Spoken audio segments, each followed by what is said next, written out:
Good morning and happy Sunday, my loves. I hope that this week has treated you well and this raggedy phone is doing the whole zoom in and out like it can't see, like I'm so tiny that it can't actually see me. Sadness. So I figure I'm getting ready to go over to Jen's and we can do some filming today and work on some stuff. And so first of all, I want to say happy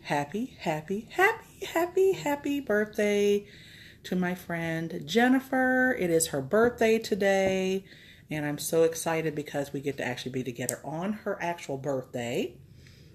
So that is wonderful. And then, so I'm going to take her a couple of gifts. Don't tell her. Shh. Don't tell her. And then we're going to do a couple of live shows, etc., etc. So, there's it. So, anyway, so earlier this week, I told you guys to watch, excuse me, I'm getting over this thing. I told you guys to watch Abducted in Plain Sight, okay? So, I don't know if you guys did. If you didn't, I pray that you did because, woo, that right there, when I say I have watched that 3 times, because I'm like, surely I've missed something. Surely I've missed something in the presentation. Surely I have fallen asleep.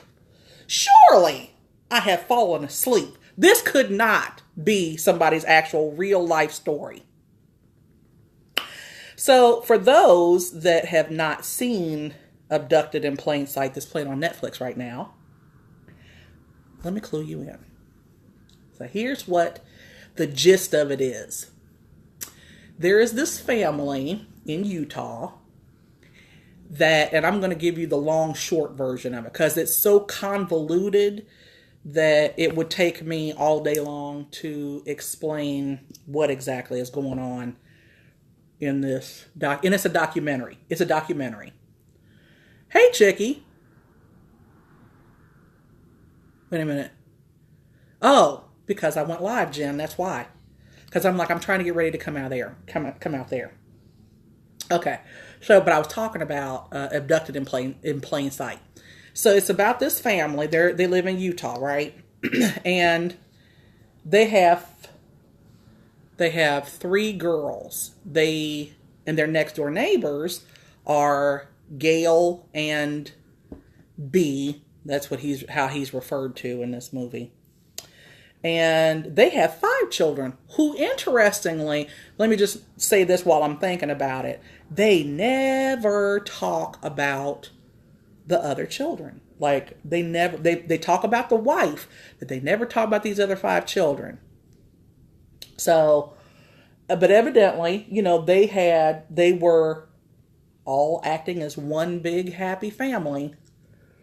And there was a point where so they have a 12-year-old daughter. Her name's Jan.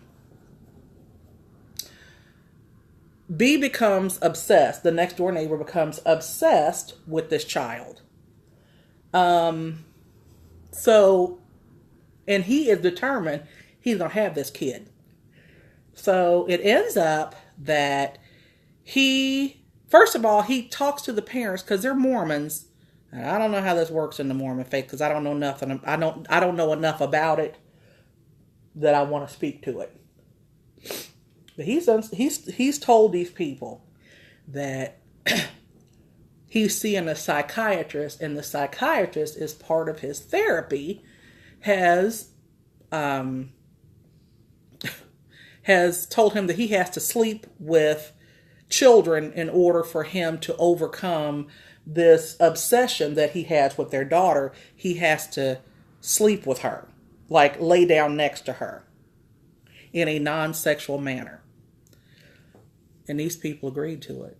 These people said, well, if it's part of your therapy, I guess we have to do it. I'm like, this is after he's obsessed with your child. That he's actually said, I'm obsessed with the 12-year-old. So, And they interviewed the brother. When I say the brother was just savage, his brother, the pedophile's brother, he was savage. He was like, yeah, he's like, yeah, Bob's always like little children, like messing with little girls and messing with children and stuff. Yeah, everybody's always known about, like, this is normal. You got me stumped. You got me stumped on this one. So, long and short of it is, they keep letting this child go on vacations with this man and his family. And like I said, I never get the impression that the other children are anywhere around. But that's neither here nor there. Anyway, so it turns out that, what have I done with my blush? You know how you always leave something. Damn it. Oh well. So anyway, he turns around and he ends up asking the mother. Now, the father in the meantime is saying, I didn't have any use for him once he was, the way he was paying special attention to Jen. I didn't have any. So I told my wife, we're not going to go out with him anymore. You're not going out with him, but you're still sending your child alone with them to go places. There's a whole bunch of this story that wasn't told, but what was told made absolutely no sense at all. If you haven't watched it, I would highly suggest that you watch this so that you can get on the same page as me. And maybe somebody can explain it to me how you how this came to pass. So he asked the people, can he take the daughter horseback riding? And the mama said, well, it's a school night, she's got piano practice. He said, well, how about if I go pick the child up after piano practice and we'll just head right on out there, she'd love to do it and blah, blah, blah. And in the meantime, this child loves this man like a father, supposedly. Is looking at him in like that parental figure type thing. So, It turns out he takes the child and he takes off with her. He's gone for, I want to say he's gone for about a month. He heads to Mexico. Evidently he married her in Mexico. Okay, but in the meantime, while he's got her abducted, he is brainwashing her into believing that she's half alien and that him and her have to have a baby by the time that she's 16 in order for the world not to end or to save this alien planet or some foolishness. I don't know. So they have intercourse. He has, I don't want to say intercourse, he raped her. And, but he was smart enough to only put about an inch worth of his business where it needed to go. And then, so he never perforated her hymen. So when they get back to the States, she's like, so anyway, he wanted to come back to the States. He actually called the parents now, because they done got the FBI. First of all, it took them 3 full days to contact the FBI to even say, because they were like, well, I don't know, maybe he did, I don't know if he actually did, kidnap her, they've been gone. He was supposed to be going horseback riding. Your baby's not back in 3 days. You haven't heard from either one of them. At the very least, something happened to him. Okay. So they get to Mexico. He calls home because he's like, I want to go back, to the United States, but he calls the parents.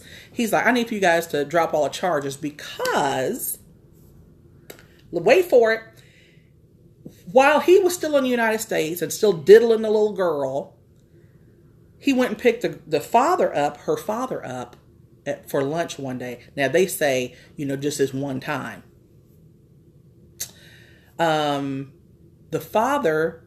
He had the father manually manipulate him in the car on a lunch break.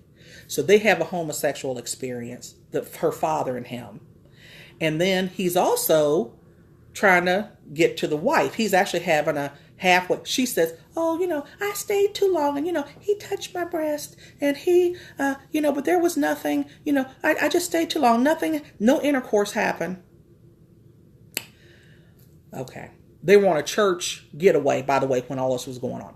So anyway, as it turns out, man, did I leave all of this makeup in there? I think I did. Crap.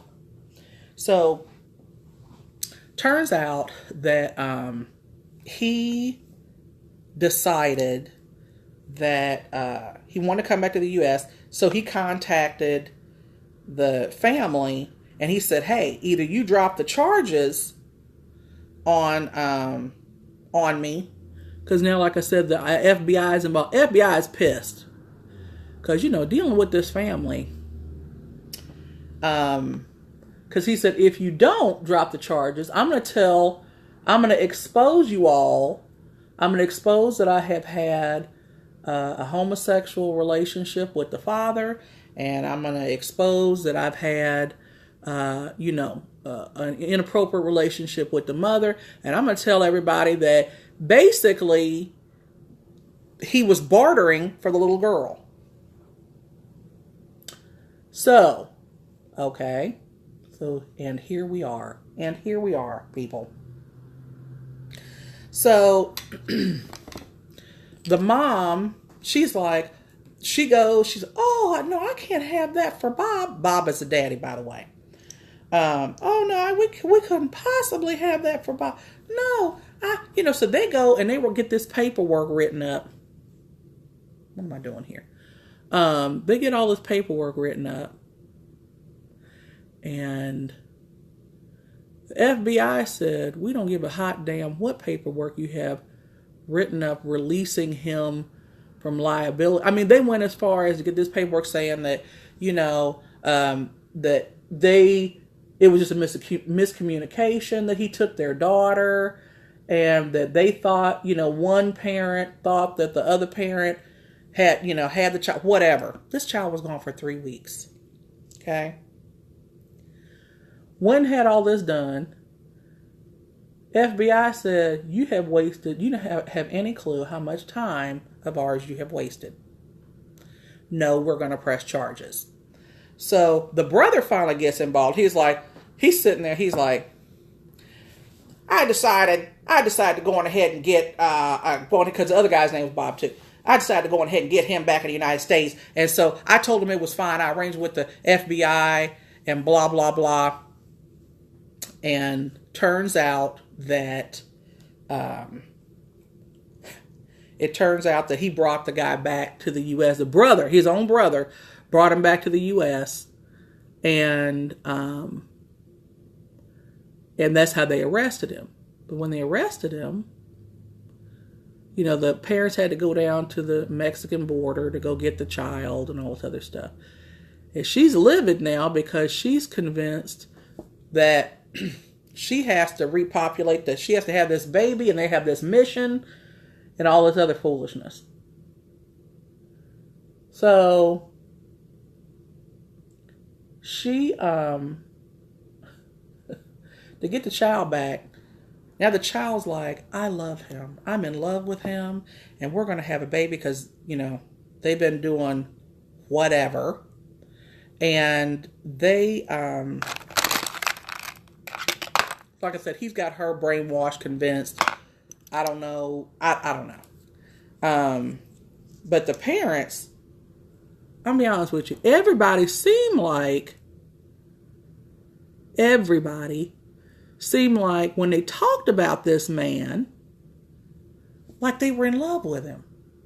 Like when the mother talked about it and the daddy cried through, thank you, honey. Thank you, Reed. The mother, every time she'd talk about that man, she'd almost blush. When she talked about their affair, because, okay, so fast forward, they bring this child back to the States. I gotta blend this out now. They bring this child back to the United States, and they try to get her back into a regular routine, whatever. But the long and short of it is, they let the man go. He might have spent I want to say, maybe he spent 9 days in jail and a month and a half in a mental institution. the first time, I think. He didn't spend any time at all in jail. Bottom line is he didn't spend any time in jail. So, they let him go. He moves right back next door. So when he gets out, he was there at the house for a while, but then he moves to somewhere else in Utah or something like that. And but he's still communicating with the daughter. And they know that he's still communicating with the daughter. That's the thing. So he goes up to wherever this place is. He ends up buying a water park or working for this water park with children, by the way. That is something else with children. And so he's in communication with the daughter. The daughter is begging the parents now, please, please, please, just let me go up and I want to be with B and I want to go up and work at this water park this summer. And the parents said, she became just so difficult to live with and everything. So the mama put her on a plane to go and be with her rapist.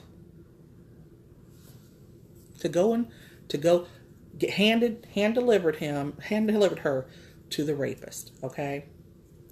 I'm gonna put some more eye stuff on. I just realized I look crazy. So she's up there for a while. The mama now wants the daughter back. He eventually sends the daughter back. Daughter is almost unbearable to live with, etc., etc. So then she runs away. She leaves and she runs away with the predator. He puts her in a Catholic school in California, but he's actually still close enough. I better do the top first. He's actually still close enough that he can still go visit her on the weekends and have relations with this baby, who's now 13, maybe, something like that. So he's got your child not once, but twice. Actually, 3 times, because you delivered her to him once. So the mother, after the first kidnapping, the mother has an 8-month-long affair with him, where they are actually having sex. Although I believe that they were having sex to begin with. But whatever. Because there was just so many gaps in this story. I'm like, oh, you guys are spinning this away. There was something going on in that household, honey, that was way, way, way different.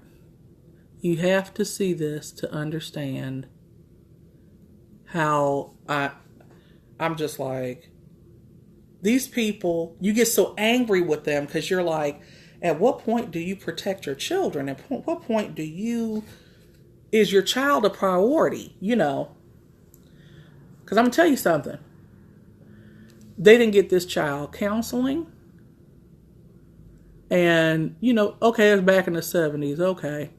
I got enough sense to know my child's been molested. I'm certainly not going to.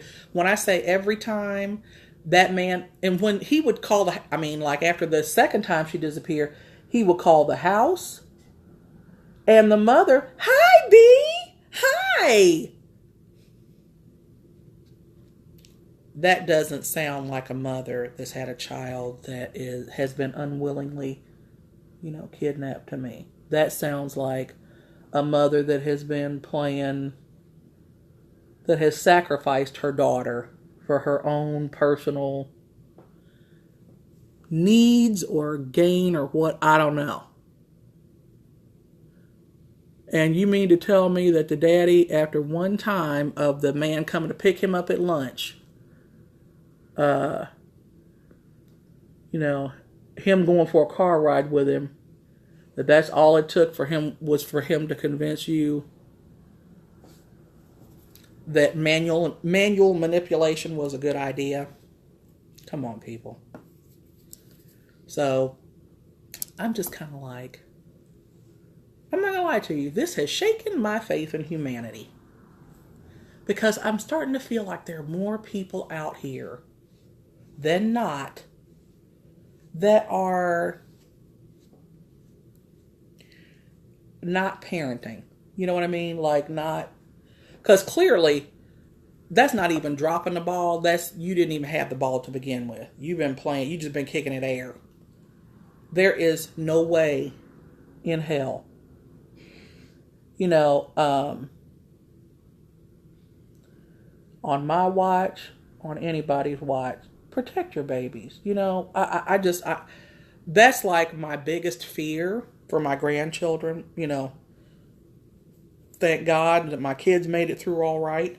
But that's the biggest fear, because when I say, then I turn around, because you know how Netflix, if you watch one thing, it'll actually spiral into, like, it'll suggest other things for you to watch. The next thing I watched on Netflix was this documentary about, in particular in England, how many people, like the actual, realistically, how many pedophiles there are out here. And it is frightening. It is something that is beyond frightening. I'm going to put on a wig with this, guys, so that don't worry about the bold, you know. Look away. If this eyeshadow bothers you, look away. Look away. But I thought about it. I thought about it, and I was like, you know what? I know it's bad because I don't let my kids play outside by themselves anymore. Isn't that a terrible thing to take away from a kid?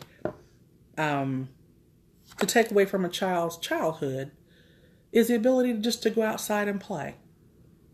Unless there is an adult out there with them, because I am so terrified, because there's so many pedophiles out here now that there's more, it seems like there's more of them than there are of us.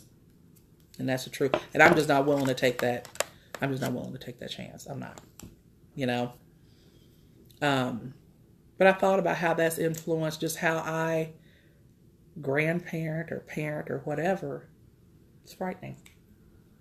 Very frightening. All right, so I'm going to try to pull in something else here and see how this works.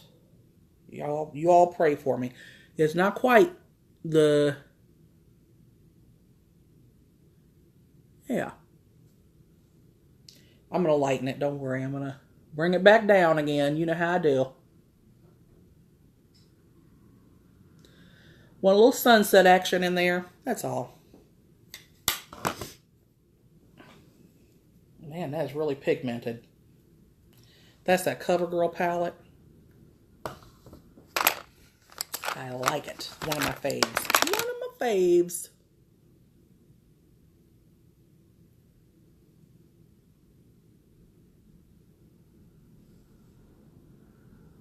So, Jen and I are going to do a show. We're going to be talking about a few things. We're going to talk about some stuff. Okay. I'm going to put a wig on. I got to find a wig first to put on. And then Jennifer, I will be to you shortly. Please, please, please come back. We're going to have probably 2 or 3 shows maybe. Because we have stuff to talk about. So, and I got to put on some mascara to try to make my eyes pop. So, love you guys. Stay flabulous and come back in about an hour. We're going to be, about an hour and a half. It's going to take us a minute it always takes us a while to get set up. Hour and a half. We're going to be going live together. And so we're going to talk about some fun stuff and some serious stuff and more fun stuff and then more foolishness. So, love you guys. Stay flabulous. Talk at you in a few.